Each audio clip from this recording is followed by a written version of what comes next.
Hello Moomoo community, welcome to another live show just for you. I'm your host Olivia Higgins. Now while we wait for a few more people to join us, and also because I have an exciting announcement of why I'm here today with our two special guests, you'll have to stay after this video. Enjoy the video crafted and created just for you.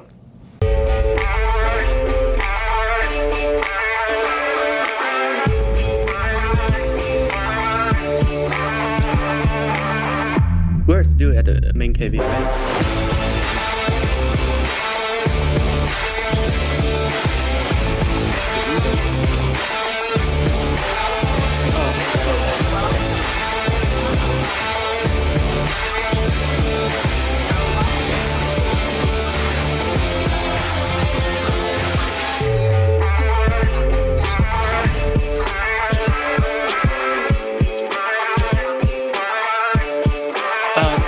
No, it's okay. It's fine. Oh, I can. Let me end the call now. 我在电脑上那个接你的那个。我现在手机要监控一下那个直播的效果。我先挂掉了吗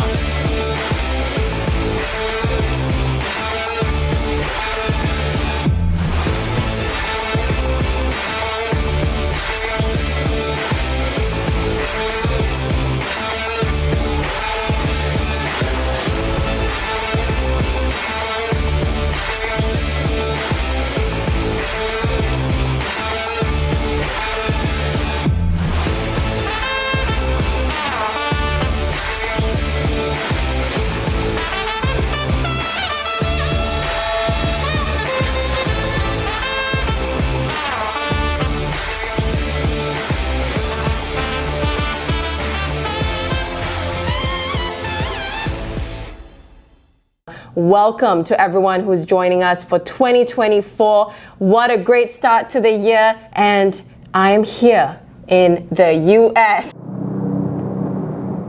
Today, we have special guests here on this live show because I am not in the Moomoo Singapore office. I'm here in Moomoo Technologies, here in the US in Jersey City, and I'm so excited to present to you what the topic of today will be. But before that, tell us about yourself. Go ahead, please. I'm Justin Zacks, Vice President of Strategy at Moomoo Technologies, and I'm glad to finally be here in person. Yes. And I'm sure if you're a regular viewer, you've seen Olivia and I do several webinars from across the world, and here we are now sitting only a few inches apart. Person, so it's in great 3D in person, format.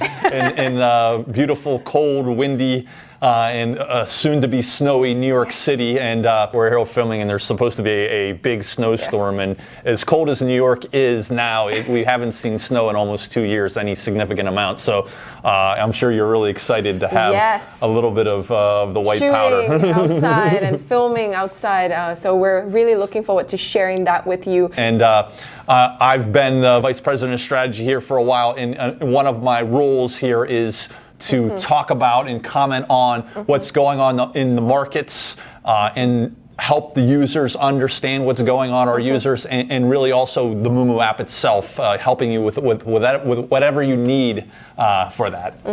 Excellent. Now, Jerry, what about yourself? Well, I'm Jerry Kronenberg. I'm the Director of Financial Content here at Moomoo, and I'd like to give a Happy New Year to all of our friends, both in the United States and around the world. And we hope to have a great discussion today and talk about the markets and what to look at and how to have a successful investing year.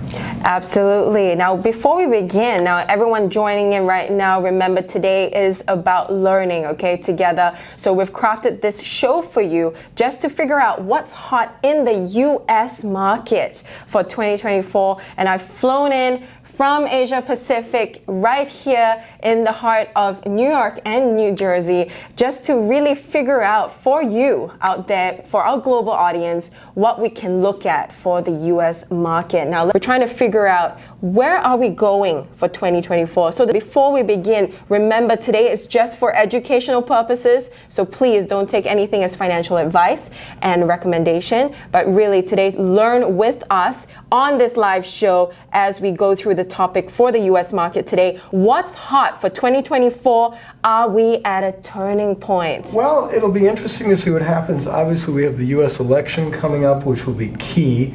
We had such a great 2023, about 24% gain and change on the S&P 500. A lot of indicators are showing that we'd be pretty lucky to get that again.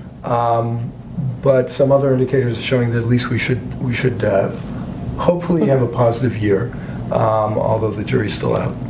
I see. And I would say I'm really looking at what's happened the last 2 years, and it's really interesting because we really haven't, as much as people are always predicting that the market's going to go up 5% every year, we haven't seen a single-digit up, change since 2018. It's either been up a lot or down a lot. And if you look at last year, kind of that switch came right around the turn of the year. So then we just went straight up for about 6 months. And then if you go back to the previous year in 2022, at the end of 2021, we were up a lot. And then, it looks very similar what's happening right now. So, and I just wanted to get into a little bit about the reasons behind that. And the first reason that people have to be aware of is tax loss selling.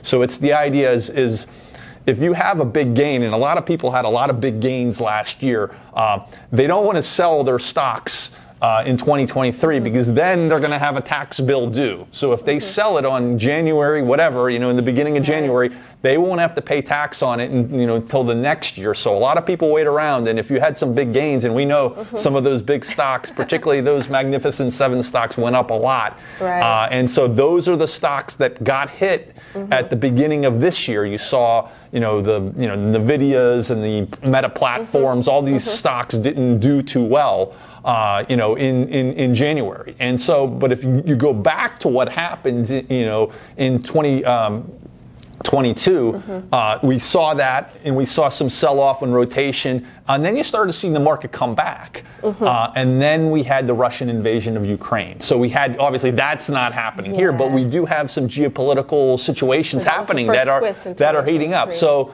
maybe we do see some similarities, but just because you see similarities here doesn't necessarily mean it will continue the whole year. There is some idea that you look at that first 5 days of January, there is a bit of correlation between the market, in the first 5 days and how it does the rest of the year, but that you cannot trust that 100%.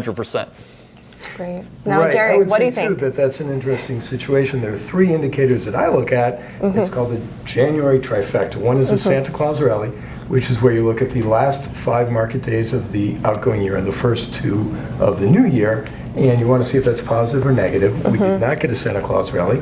Not a great sign. The second one is called the first 5-day barometer, as you said, or indicator, which is you look at the first 5 trading days of the year, and then you look at January as a whole. Now, if all 3 of those are positive, historically, there's a 90% probability that the S&P 500 will be up for the year, and up a lot, 17.5% on average. So far, not looking great, but again, this is not a perfect correlation, and it remains to be seen. But right now, as we sit here in the beginning of the year, we're not off to a great start, but we still have 51 some weeks to go. So we'll have to see what happens there. We'll have to see what happens. Now, Justin, we had a live webinar right before the year wrapped up, right? We were looking at what we could look forward to for 2024. Now, within those weeks since we had that live webinar, what really has changed, or what has not changed? Well, I see the biggest thing that's changed is we've moved into 2024, and right away you see people changing their mentality. I think in going into the end of 2023, you just saw people. There was just this great momentum, and I think people were really ecstatic that we're going to have a soft landing, and you can pile into certain sectors. And now we've kind of seen this reversal because people, I think right away, a couple analysts have come out and questioned Apple, right? They said, maybe these iPhone sales are not going to be as good as we thought. And so they're kind of wondering. And then they're also questioning valuation. So at some point you have to say, well, valuations matter. These are a lot of really great companies, and they may have a really great future for the long term, but at some point they go up so much. Like when stocks start going up triple digits, you can't have triple digit returns every year. The companies just are, they're not growing that fast. These gigantic companies, they're not going to grow at 300% a year. And so when you have that, you're going to see a rotation. And the interesting part here is you've seen consumer discretionary companies and tech companies do poorly this year. And in their place, energy has done well, healthcare has done well, utilities have done well. These were the worst performing sectors last year. They're the best performing sectors in the first few days this year. Same thing happened in 2022. You know, in 2022 we were down almost 20% in the S&P, but the only sector that was positive was energy. So I'm really watching what's going on here in the Red Sea, and with oil. Oil has come down a lot. On this idea that we might have a recession, but none of the data is pointing that way, and we might have some, container rates are up, shipping could be an issue. So these are things that I'm keeping my radar on.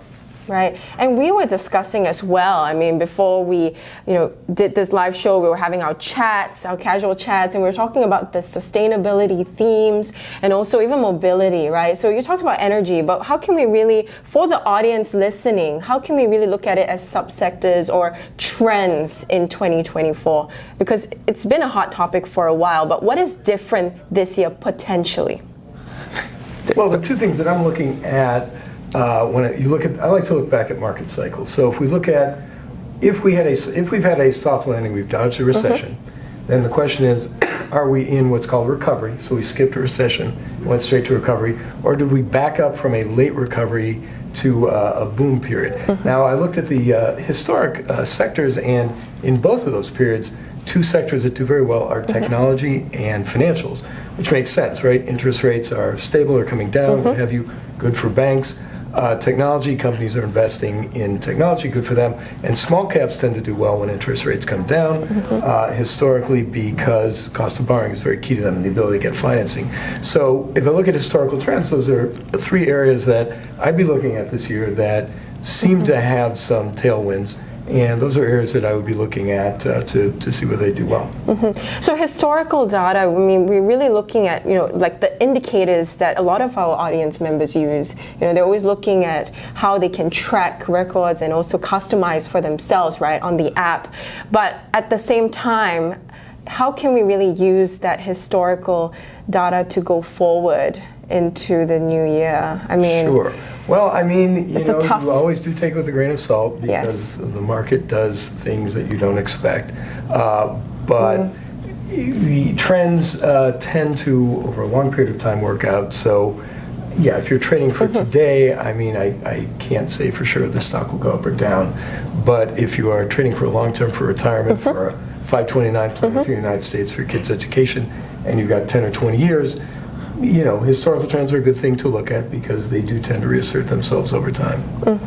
So talking about the long term, right, let's go into other specific industries and trends that our audience members can potentially look at other than energy. Yeah, I mean, to me, the biggest trend last year was AI. And so we saw a lot of people get really excited about AI. And in a lot of ways, it's just at the very beginning. And we're really not sure where it's going to take us.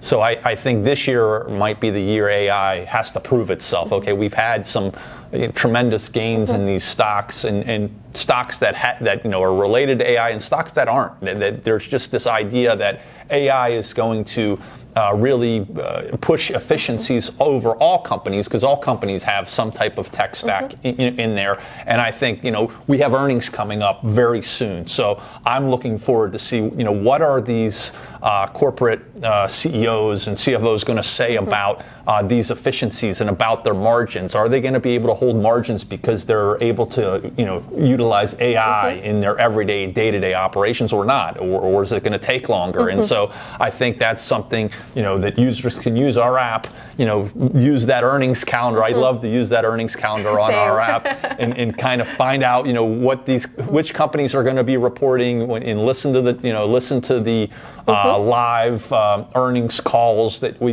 on the Moomoo app, and you can really find out what's going to be going on in the future. Because I think particularly for this earnings season, Q4, it's like that's last year, right? And we already talked about last year, and I think the earnings are going to be pretty good. It was a good holiday season. Everyone had a good time, but I want to know what's going forward. Like, how are they feeling now in January and February? What do they see going forward? And I think that's what's really going to move the needle.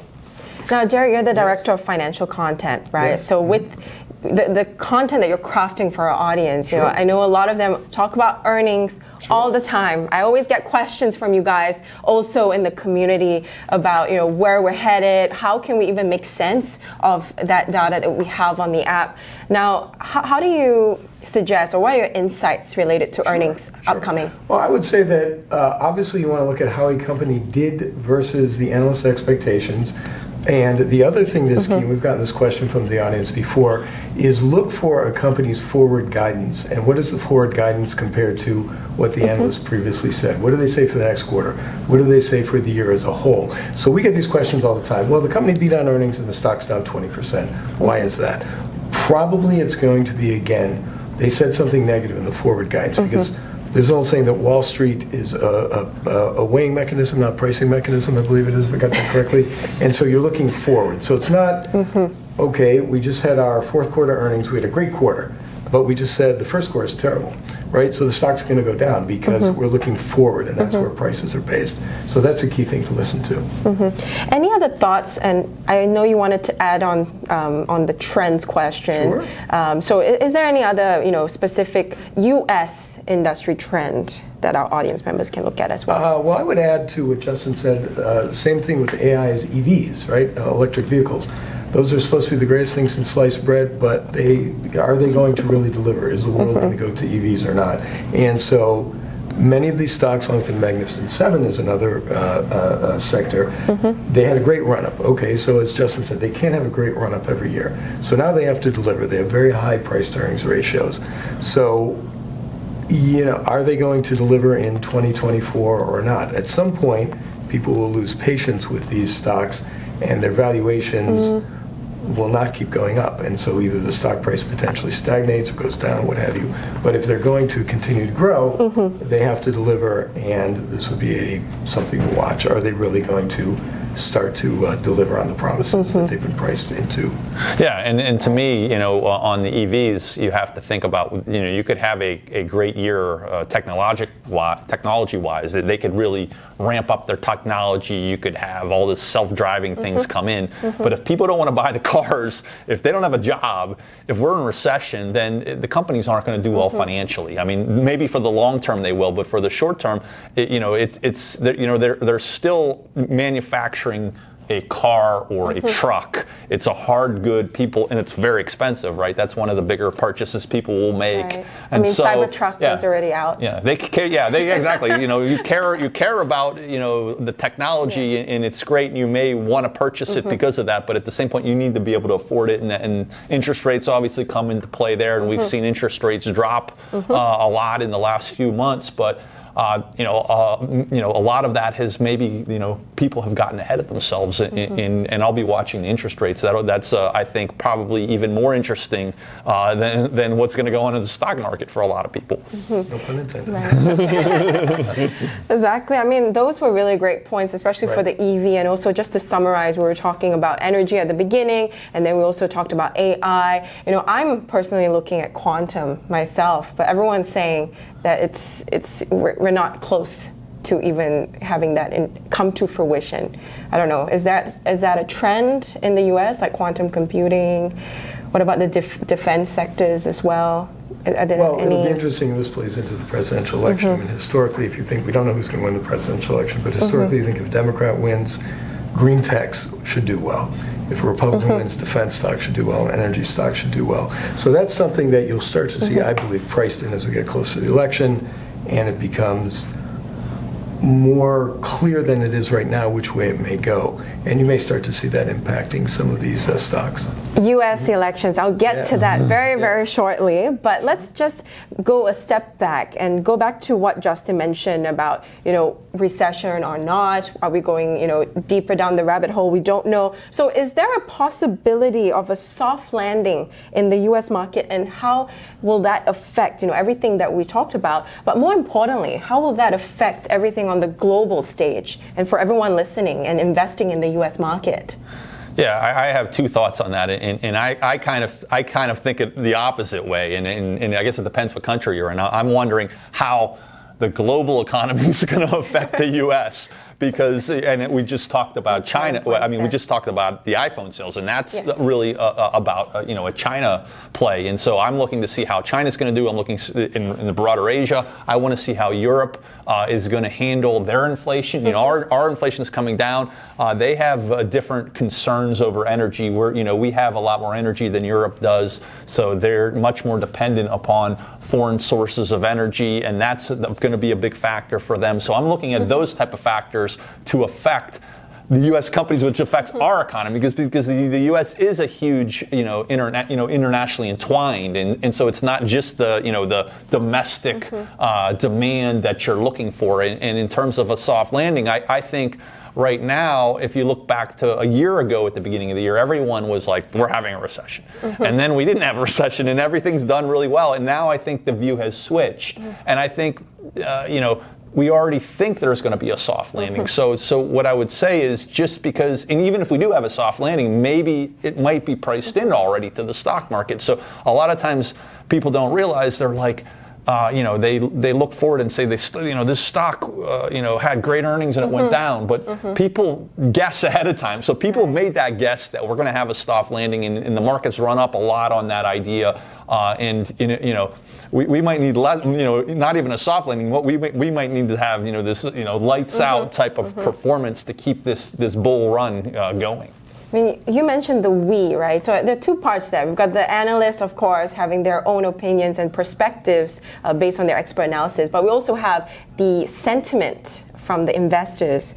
Now, how does that come into play for the community and the audience watching? Well, that's an interesting thing. That's why looking at our community is good, because if you look at some of these, again, Magnificent Seven stocks, I believe they accounted for approximately a third of the market cap of the S&P 500. So it's 500 stocks, 7 of them have a third of the cap.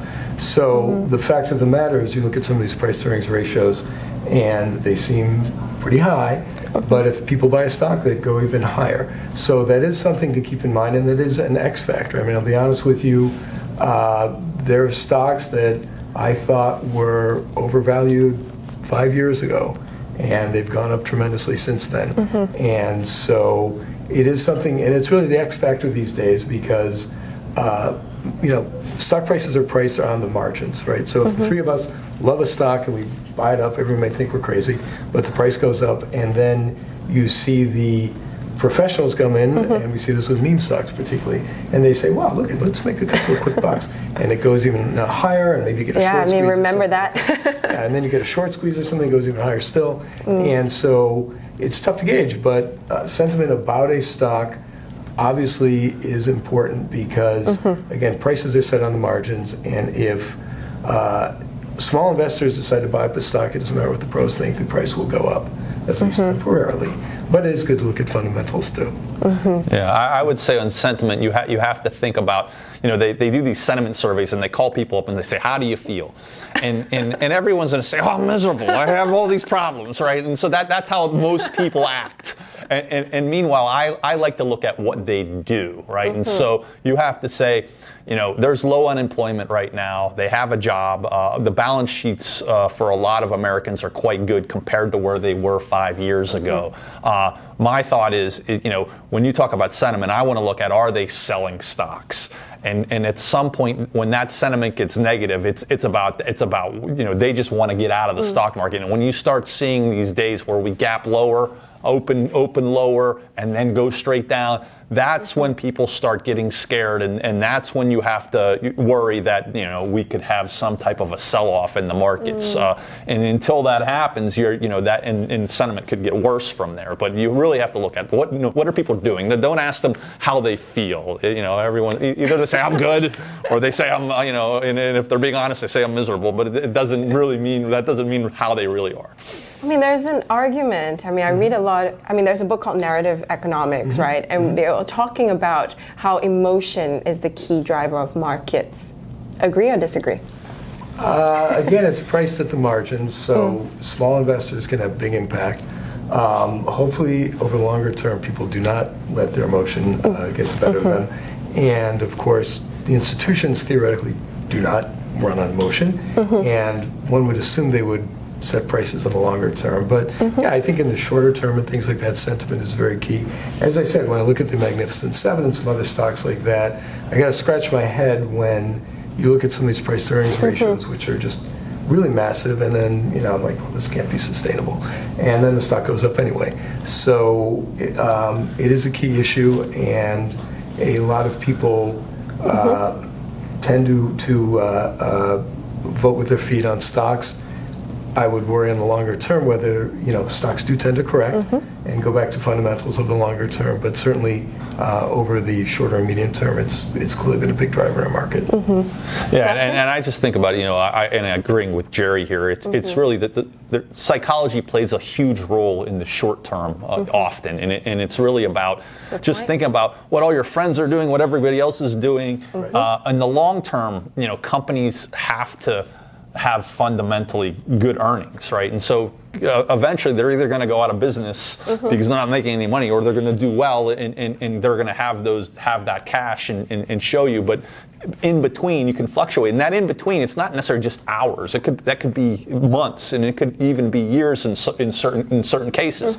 On top of that, that's the market generally, and then there's each stock could have that psychology. It could be a sector, and everyone rushes into it. Like AI was that sector last year. Maybe it will continue to be so, and maybe it will prove to be, worth its weight in gold. We'll have to find out. But a lot of times, I think of it like, you're the hot new restaurant, right? You have two restaurants right next to each other. One's totally empty. One's the hot new thing. Maybe the food's almost just as good. And then the line's out the door at one, and people are willing to wait 5 hours to get, because they've never been there. And then, especially in Asia, a month later, and a month later, it's empty. So you have to. It's the same type of thing with stocks. Like you have to realize, like some of this is just the popularity, and once something becomes popular, they call it momentum trading, and so momentum trading works until it doesn't work, and you can get a good run out of it, but it's a game of musical chairs, and you don't want to be left the one standing around. Well, the other point to you were saying about it's difficult to repeat. So let's say a stock is worth $1 billion market cap, goes up 100%, incredible. Now it's worth $2 billion. If it goes up another $1 billion, now it's only a 50% gain. To sustain the same percentage, it gets harder and harder as the stock gets bigger and bigger. So there's an old saying, trees don't grow to the sky, right? So theoretically, something as a hot stock gets bigger, it's harder and harder to get bigger still because you're going from a bigger base. So that's something to keep in mind as well. Yeah, and your market too. I mean, at some point you can only have 100% of a market, right? And so if you have, a 1% market share and you're growing, but suddenly if you have 78% market share, your growth can only be so much because you can only get to 100. Absolutely, really important points right there. And of course, for you guys, if you have any comments related to what Jerry and Justin talked about, leave it in the comments down below. I want to hear what you think. And with that, I want to go into the final part of our live webinar, and everyone is definitely looking forward to this for 2024, a big year for the U.S. elections. Now, how will this affect the U.S. markets? Well, that's an interesting thing. I do tend to look at something called the Presidential Cycle Indicator, which is from the Stock Traders Almanac. In fact, we're probably going to have a video on this in the near future. But they looked back to 1933 and what the stock market does over any president's term, whether it's a Democrat, whether it's a Republican. And trends do tend to appear, which is the third year of a president's term is often very good. We just saw this with a 24% gain on the S&P. Typically, it's been about 16.7%. Ironically, it's not always a perfect indicator because that's historically the best year. But Joe Biden's best year for the markets, at least, was 2021. We did about 26% gain on the S&P 500. But anyway, if we look at this indicator, you historically get a 6.7% gain in the fourth year, which is where we are in the presidency. And when you have an incumbent running for re-election, it's actually a 12.8% gain. There's some other things that, I don't know they take that to the bank, but it is historically a positive year, although not barn burner blockbuster year. So we don't know if that'll happen for sure, but it's certainly a positive for the market. I mean, we're hoping for a blockbuster year at some point, right? We always are. Now, Justin, do you have anything to add to that? Because, we have so many ways this could go. I remember when we were chatting, you said now the lines are not as clear as before, right? When a party gets voted in, you don't know where it's going. You used to maybe get an inkling or a sentiment? Yeah, so I just have some additional stats to kind of back Jerry up. So if you look at since 1960, during an election year, the market's been positive 14 out of 16 years.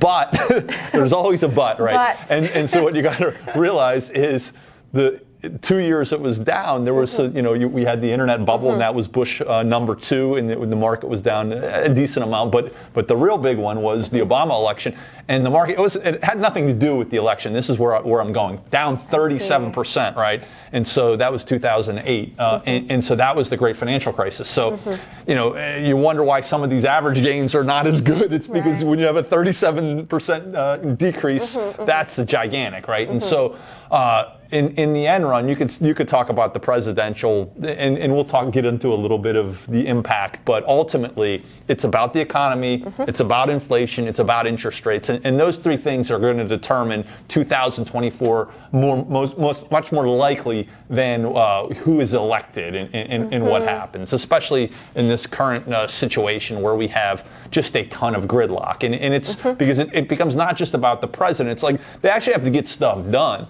and if one party doesn't have both houses of Congress and the presidency, it's hard to get anything done. And even if they do, they still can't get stuff done. So in terms of that, we can get a little bit more into that too. And at times, they got something passed, and by that time they actually get it passed, it's a new turn of power. So, or an economy. That's one thing that's always said about stimulus. That by the time, if the economy goes south, by the time stimulus gets passed and the money actually goes out, you've already been through the bottom of your economic cycle. And the other thing that I will be looking at, though, is the Federal Reserve and what's going to happen there with rate cuts that everyone seems to think will happen. The conventional wisdom is that when you have rate cuts, well, that's great for stocks, right? Because interest rates go down, money comes out of bonds, money goes into the stock market or out of money market funds. I did look at the past 5 cutting cycles going back to 1998. If you count 2019 and 2020 as one cycle, there was a little bit of a flatlining there. And it's very difficult to find any actual correlation. In 1998, the market went up in the 12 months after the first cut, 20.9%. Then again, in 2007, they were cutting because things were going south. It went down 20.6%. So you had a range of plus 20% to minus 20%. I did average it out, and you do get an average of plus 2%. Maybe not anything to take home to the bank, but it does show that historically that can be a positive, but it's not necessarily a barn burner. So that'll be interesting to see how that plays out as well. Yeah, to me, the rate cutting thing is more interesting around, the Fed is this quasi-private institution, and they're supposed to have independence, and they talk about that they are independent of any of the political machinations, and so when it comes time to it, do they want to start cutting early because they don't want to start cutting too late and be in the presidential cycle, in the second half of the year? Or if there is certain data, will they will be more likely to cut because the stock market drops during, and they want to prop it up? And so you have, ultimately, I think most of these people at the Federal Reserve are come from academia. They're not necessarily coming from the political arena, and I think they are focused on the economic data, and they're focused on the best thing to do for the economy. They're not really focused on who's going to win the presidency. I don't think the president's calling them up and saying you got to do this and you got to do that. And it happens in other countries, and a lot of people don't realize you don't have that separations in other countries, but in the U.S. it is separate. And so they do, based upon, they're accountable to Congress, and they'll testify. And believe me, when they have these congressional testimonies during an election year, it probably will get very heated because there'll be a lot of pressure for them to cut rates. So right now they're thinking The Fed said they're going to cut rates 3 times.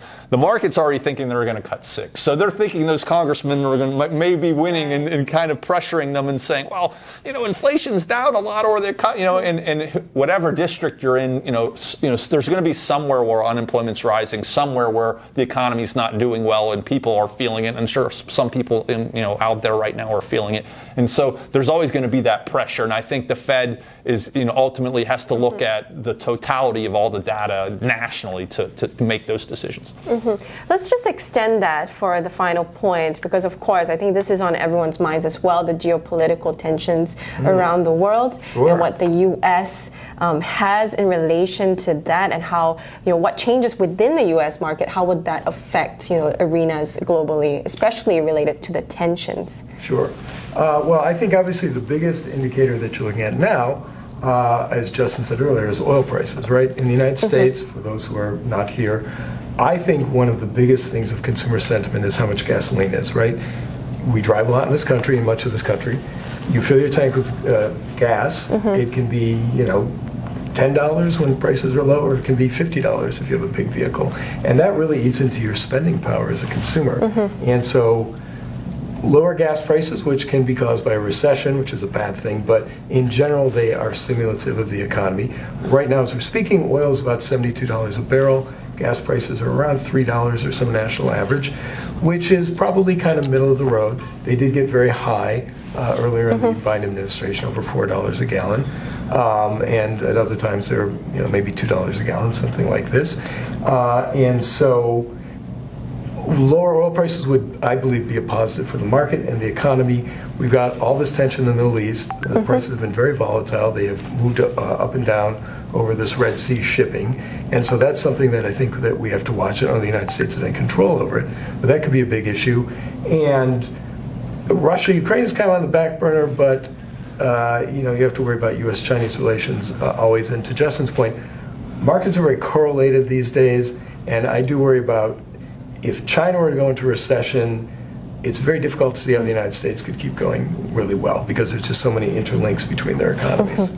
Yeah, and I would say, Jerry pointed out, a great indicator in gas and oil prices, and this is something almost everyone watches these, but I want to tell you one that not everyone's watching, and that's container shipping rates. So I'm thinking about what happened during COVID, and these container shipping rates went up a lot before the inflation rate went up, because that's how the goods ultimately move. And when you have supply constraints like we did, and a lot of this inflation was from COVID was caused by supply shortages, and the container shipping rates went up significantly in advance of that, and then they came down, and then inflation came down. So I'm going to be watching those container shipping rates to see how they deal with these issues in the Red Sea, because ultimately, if the shipping lanes are shut down, and the ships are going to have to go all the way south all the way around Africa to go to the U.S. and back to Asia, and so that costs a lot more money, and it costs a lot more money in oil. These tankers, have to fuel themselves as well, and so I'm going to be looking at that as an indicator of saying, okay, because I'm really thinking about the inflation part of that, because inflation is going to be so important. Because that's going to determine what the Fed does next. It's going to really determine whether they can cut rates. I mean, right now, maybe they've gone a little too far because they were a little afraid inflation got out of control, and they might have to have a couple cuts, right? 2, 3 cuts.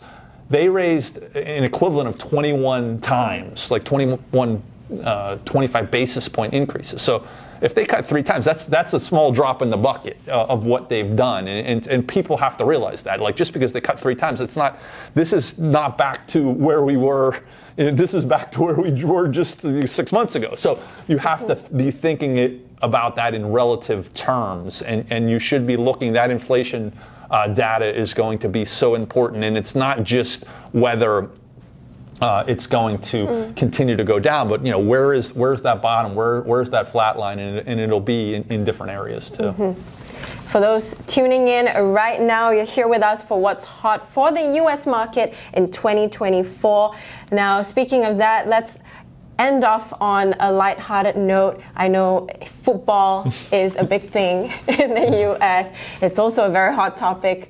I've been here for a while now, and I've noticed everywhere I went, I was just watching American football. I think it's a great thing as well. You got the Superbowl as well this year. You know, all these trends within the U.S., right? Do you have anything to say to that? I mean, for investors, how does that link to finance? Well, you want to talk about the Super Bowl? There is an indicator, and it's kind of tongue-in-cheek called the Super Bowl indicator. And I believe that it says that if the National Football Conference team wins, or an AFC team, which is the other conference, American Football Conference, that used to be a separate league, if a former team that was in the original former league wins, then the market goes up. And it's actually kind of proven correct. I did do some research on this at one point. I believe a guy named Sam Stovall is the guy who follows this. He's a researcher. And truth be told, it does turn out that the teams we just described win about 70%. They make up about 70% of the teams, and the market goes up. The S&P 500 goes up about 70% of the time. So they're really two indicators that kind of go together, and they tend to happen. It sort of works together, but it's because they both have the same probability of happening. But it is fun. That is interesting. Here in New York, the football teams have been terrible. And in New England, which I follow, the football team has been terrible. I don't know how many of our viewers overseas pay attention to American football, but I don't know if I'm going to predict who's going to win, but I'm going to say who's going to be in the game, which I'm going to predict is going to be the Vikings. Well, I'm it's going to be the Baltimore Ravens against the San Francisco 49ers, and I haven't paid much attention to see which one will win. But you want to make a prediction on that one? I would. For our U.S. audience watching as well. I would say if I had to pick between those two teams, I think it's going to be very close. But I think Baltimore has a slight edge, and that's my pick. And you know, kind of my opinion on the Super Bowl. Now we know. And relating it back to what we were talking about before is, as much as so many Americans are rabid sports fans and rabid American football fans, the Super Bowl is a totally different animal, and it's everyone has a big party. A lot of people host parties, so you will see, and think about this. Spending think about as well. There's more chicken wings sold during the Super Bowl than any other time. So, you know, look at those chicken stocks and see how they're going to do. So that's a predictor. And the other thing I think about is so many people love to watch the Super Bowl for the game, and there's other people that love to watch it for the commercials, because some of the newest and most inventive commercials come out during the Super Bowl, and for the advertising arena, it's big. And so what I look at for economic indicators, how much are they can charge? Right. I mean, the prices are in the millions for a 30-second spot, and it's just astronomical. Talking about it. How can we get our face up in the Super Bowl, right? And I think about the one thing that has a direct effect, going back to the presidential election, how it has a direct effect on the economy is the candidates spend a lot of money, and they spend it on advertising. So I think of these huge advertisers like Alphabet and Meta Platforms. You know, they do reap some of that benefit during a presidential cycle. So that's something to think about when we go in. You're going to have a lot of spending coming up, and it's just crazy how much both of these candidates will end up spending on advertising this year. Well, if you watch it, leave it in the comments right now. Who do you support, and what indicators are you looking at in terms of, you know, economically, how that actually works out and how it affects the U.S. market. Now, final takeaways for our audience watching. Let's start with you, Jerry. Oh my goodness. I would have to say, first of all, I hope everyone has an excellent year investing. Best of luck. And I am a big fan of investing for the long term.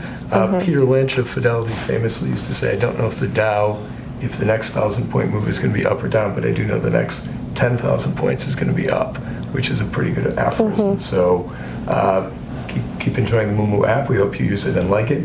And hang in there, keep investing, and keep your eye on the market, and think long term, in my opinion, not short term. Thank you, Jerry. Justin. Yeah, my last thought is just really what's coming up, and that's earnings. And I want everyone to think about this could be a really key earnings season, and this might be kind of a pivot. And I'm really interested to see how these margins hold up and what, again, those earnings forecasts are from from a lot of these companies, I think it's going to really set the stage for the entire year. And the same thing in the bond market. I think you have a lot of different forces acting here in the bond market. And during the turn of year, the other thing that we see in the bond market is we see once the year turns, a lot of corporates now, they want to issue paper. So that's put a little bit of pressure. The Treasury is going to be issuing a lot more paper this year. So, is there going to be that demand that we saw into the end of the year or not? And will rates go, long-term rates go back up? So I'm watching that, because that could put a kibosh on some of these bull rallies if long-term rates advance significantly. Thank you for that. Now, if you love content like this, be sure to follow us, subscribe, and also if you're tuning in the Moo community, definitely give us a follow on our channels. We'll leave a QR code right here, and also the details. If you want to follow Jerry, you want to follow Justin, you can click on these QR codes right here or scan it. Scan it right now, and you can follow and subscribe to the pages for more financial content. And of course, because we take financial literacy really seriously, and we want to educate our users always. And me being here and meeting finally the Moomoo Technologies team in the US, it's been an absolute pleasure, and I'm really glad and cannot wait to be back here again. I'm looking forward to be out in the snow though for our shooting sessions.